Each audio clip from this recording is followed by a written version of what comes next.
बोलिए सदगुरुदेव भगवान की जय।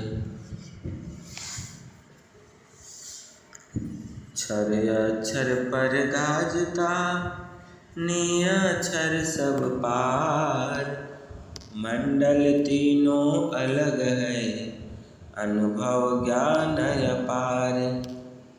ये हम सो प्रकृति से बने हुए सभी पदार्थ क्षर अक्षर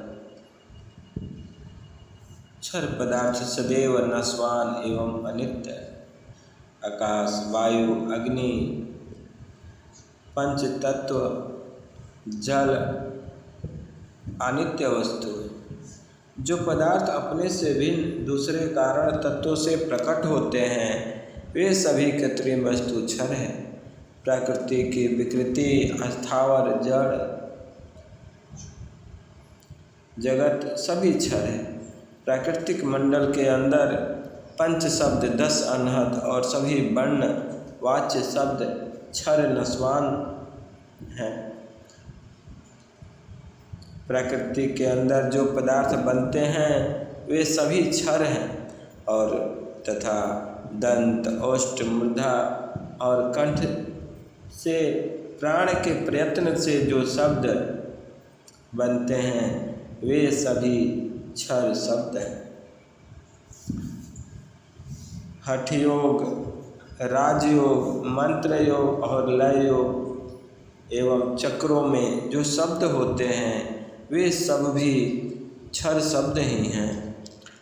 पंच शब्द जो हैं सोहम शक्ति निरंकार ओम अहम जो शब्द हैं वे सब भी नश्वान क्षर शब्द ही हैं। श्वास में सोहम की जो कल्पना की जाती है वह मनविक्त वाणी द्वारा कहा जाता है। वह भी शब्द जो है वो क्षर ही शब्द है। पिंड ब्रह्मांड के जितने शब्द हैं वे सभी क्षर शब्द हैं। मन और हृदय में जो शब्द सुनाई पड़ते हैं वे सब भी क्षर शब्द हैं। सभी क्षर प्रकृति के बने हुए जिसका नाश हो जाता है।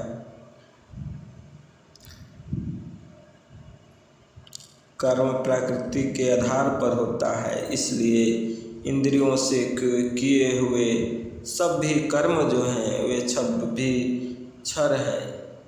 जैसे जप तप तीर्थ व्रत आदि के सारे साधन भी क्षर शब्द ही हैं। इनसे प्रभु की प्राप्ति नहीं होती। वाणी मन नाम जप और अजपा जप ये सब भी प्राकृतिक शब्द काल के जाल हैं। नश्वान अनित्य क्षर शब्द हैं। मृत्यु काल में जो शब्द आने लगता है वह मृत्यु सूचक शब्द नश्वान शब्द है, वास्तविक चेतन तत्व नहीं। जो शब्द आकाश का गुण है, कान से सुना जाता है या वाणी से कहा जाता है, वे सब भी शब्द बुद्धिमूलक अनित्य क्षर शब्द हैं।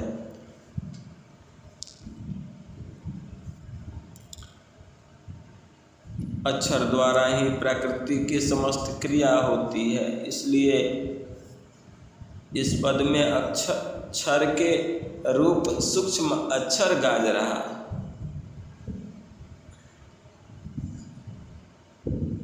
जब योगाभ्यासी की अंतर चेतना स्थिर हो जाती है तभी अक्षर की गंभीर ध्वनि को वह योगी अनुभव करता है। यही अक्षरधाम जहाँ पर परमाणु की गति का ज्ञान और परमाणु के सूक्ष्म तत्वों का बोध होता है। तत्वों का इस पद में अक्षर कहा गया, संबोधन किया गया। उपनिषद में अक्षर को ही सूर्य चंद्रादि एवं सभी चराचर जगत का संचालक कहा गया।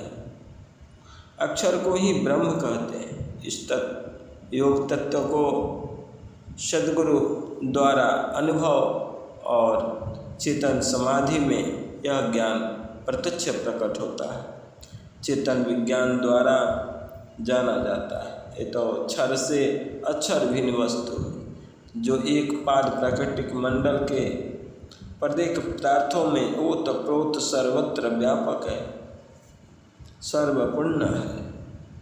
क्षर अक्षर से भिन्न उत्तम पुरुष को ही निअक्षर अक्षरातीत सार शब्द कहते हैं। उस निअक्षर स्कंभ पुरुष के आधार पर अक्षर द्वारा जगत की समस्त रचना और कृति होती है और उसका संचालन अक्षर द्वारा ही होता है। वह अक्रिय पुरुष निशब्द सत्य पुरुष ही है। प्राकृतिक आत्मा ब्रह्म यह सूक्ष्म व्यापक हो सबका आधार स्वामी है। यही पुरुष जगत का उपास्य आराध्य देव है। इसी सर्व अंतर्यामी पुरुष को उपनिषद में ब्रह्म योनि शब्द से संबोधन किया गया, अर्थात परब्रह्म अक्षर का भी योनि मूलाधार है।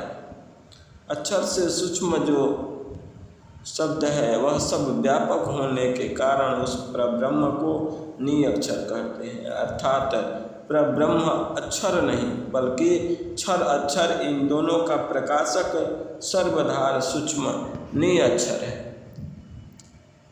क्षर जड़ है और चेतन अक्षर एक पाद जगत में सर्वत्र व्यापक है। इन दोनों से पृथक सूक्ष्म सबका आधार अंतर्यामी परम पुरुष निशब्द निअक्षर क्षर अक्षर तथा निअक्षर इन तीनों के मंडल भी अलग हैं। साधन भेद योगाभ्यास द्वारा इन मंडलों के भेद और उपाय तत्व ज्ञान अनुभव की प्राप्ति होती है। एवं इस अनुभव ज्ञान के प्राप्त होने पर ही पूर्ण बोध और शांति की प्राप्ति होगी। अक्षय नाम अक्षर कहे सूक्ष्मता की धार, अपिंड ब्रह्मांड में संचरे कारण बिंदु विचार। हे हंसो हे जिज्ञासु, अक्षर को अक्षय नाम कहते हैं। उसके सूक्ष्मधार पिंड ब्रह्मांड में प्रवाहित होता है, जिससे अनेक शब्द इसके अंदर प्रकट होते हैं और इन सभी ब्रह्मांडी शब्दों का कारण बीज अक्षय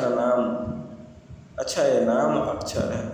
ब्रह्मांडी सभी क्षर शब्द का मूल योनि अर्थात बीज कारण अक्षर को जानना चाहिए। कारण बिंदु विकार है शब्द सभी है नाद, वर्ण उच्चारण होता है बोल इसी को बाद। अक्षर कारण तत्व की धार जब नीचे ब्रह्मांड में उतरती है तब ब्रह्मांडी सभी नाद प्रकट होते हैं। अक्षर ही इन पंच शब्दों को मूल कारण है। इसी के प्रभाव से पंच नादों के पश्चात प्राणों के प्रयत्न से दंत ओष्ठ कंठ और मूर्धा एवं तालु आदि स्थानों से समस्त क्षर वर्ण प्रकट होते हैं। हे जिज्ञासुओं हे हंसों, पंच शब्द एवं क्षर 52 वर्णों का आधार अक्षय नाम अक्षर ही है। इसी अक्षरधार को जो ब्रह्मांड में प्रकट होकर पंच शब्द और वर्णों का व्यवहार करती है उसी को बोल कहते हैं। सूक्ष्म और स्थूल का नाद भेद है दोई, अंतर सूक्ष्म सो जानिए स्थूल है बाहर सोई। हे हंसों, स्थूल और सूक्ष्म ये दोनों नाद के भेद हैं। अंतर ब्रह्मांड में नाद सूक्ष्म है और बाहर व्यक्त वर्ण व्यंजन स्थूल है। यही नाद के सूक्ष्म और स्थूल में अंतर है। महामंडल आकाश है अक्षर से उत्पन्न, महाशून्य से प्राण है कारण माहि समान।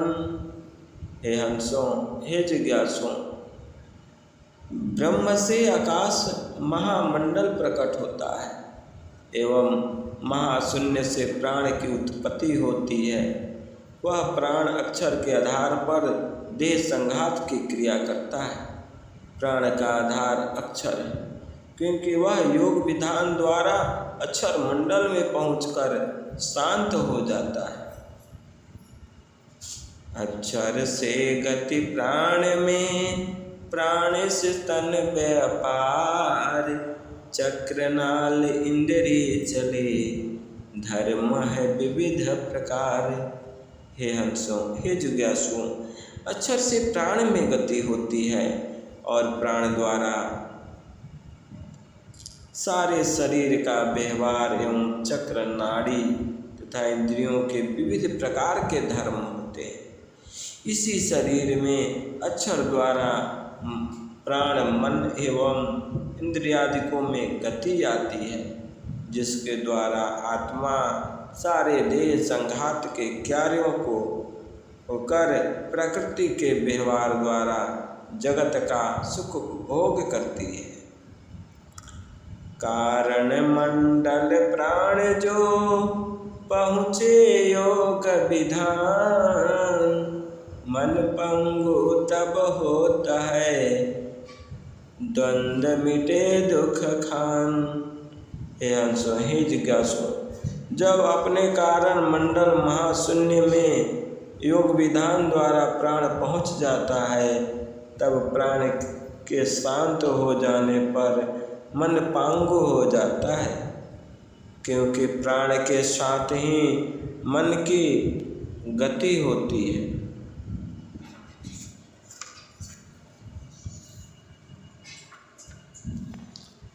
प्राण और मन का घनिष्ठ संबंध है।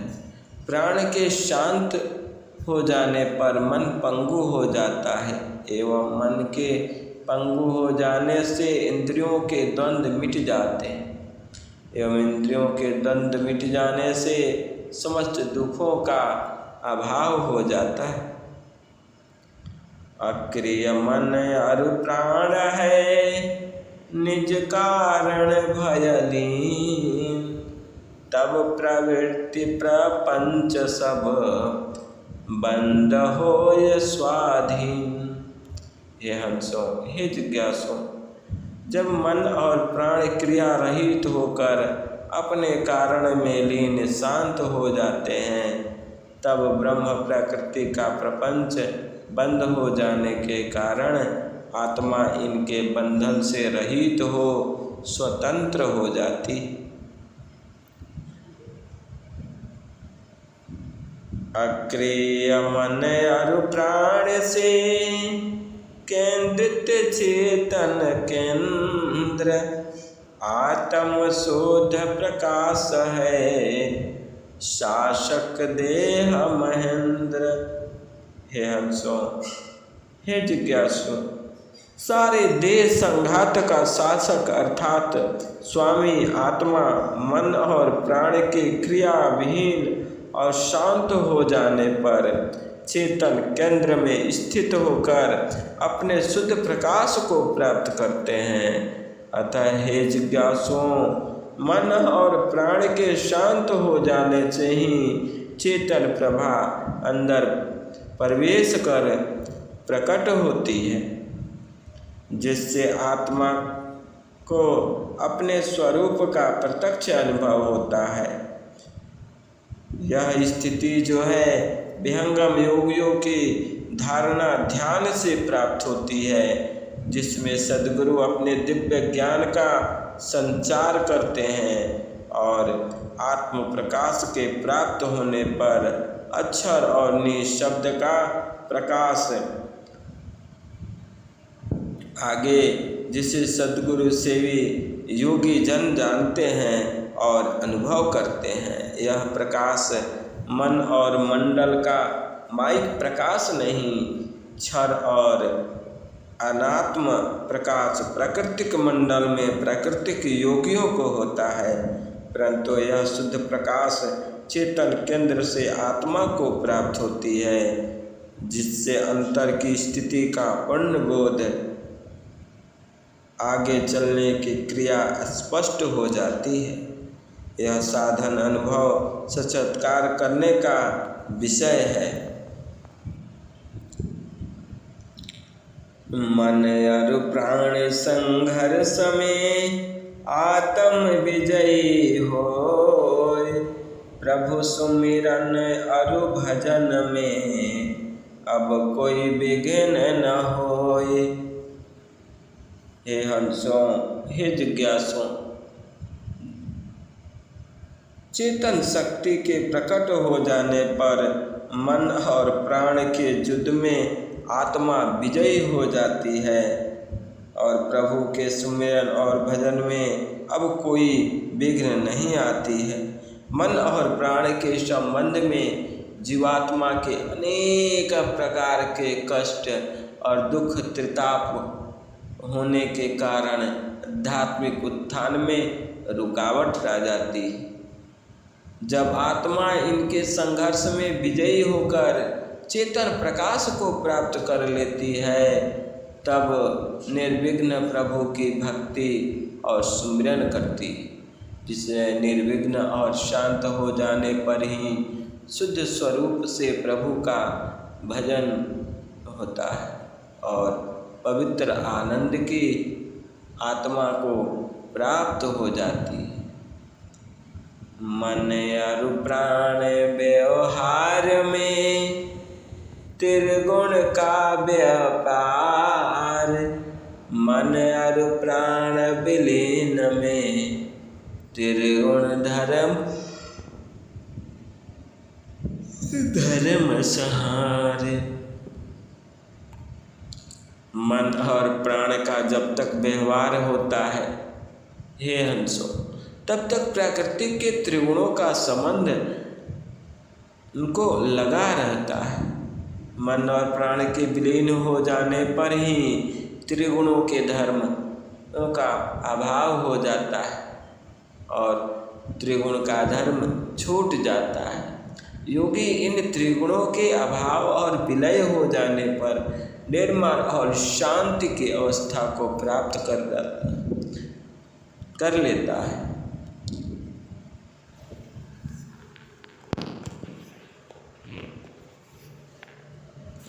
सर्वे स्मार्ट बोलिए भगवान की जय।